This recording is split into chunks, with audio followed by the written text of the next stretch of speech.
Coming up, Mayor Joe Riley is stepping down, and many candidates are now vying for the coveted mayoral position. Attorney David Aylor is here to talk about the election, the hot button issues, and of course the candidates. Good morning, David. Good morning.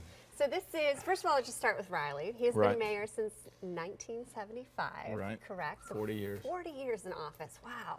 So these candidates, you know, is it an uphill battle for them just to get recognition as to who they are after we've had a mayor for 40 years? I think so. And then also, of course, whoever actually wins, that is going to be quite a challenge once they get in there trying to replace such big shoes. But there are a number of people that are going for it. So I guess they're at least think they have the right plan. Yeah, so we have a list if you want to go through and just talk about some of these candidates. We've got 1, 2, 3, 4, 5 right now, but there's still time for more to register, correct? Right, yeah. Right now, there's Jenny Darren is running, as well as Dudley Gregory, Leon Stavernakis, John Tecklenburg, and Paul Tinkler. And we have a variety of different backgrounds there.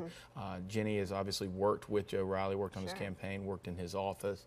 Dudley Gregory's been a councilman for many years here in Charleston. A lot of people are familiar with him. And of course, Leon Stavernakis is a state representative and former county councilman, probably has the most experience from the political side. John Tecklenburg is a very well-recognized real estate developer and businessman around here. And of course, Paul Tinkler comes from a political family and is an attorney in town. So you have a number of verified, valid candidates there, and a long way to go, even though it's really a short time period because we're just talking about election here in November. Okay, so how does everything work leading up to November? Basically what most people need to understand is this is not a party-affiliated race, and what that means is there's not going to be any primary. Usually we're used to, a Republican and Democratic primary, and then whoever comes out of there, obviously going against one or the other. But in this situation, since there is no party affiliation, it will just be the main election then in November. And then whoever wins that, if there's not a runoff, and obviously they have to have the 51% or more to not make a runoff, then they'll be elected mayor and go into office this January. So it's a lot sooner than people think. It's going to be here before we know it. And of course, you said big shoes to fill. So what are some of kind of the hot button issues that will be focused on during the election? Well, I think there's going to be a number of things that will come up. Obviously, development is going to be a huge one, and just the different takes by each candidate on what they think about the development in the city moving forward in the future. Another one is roads.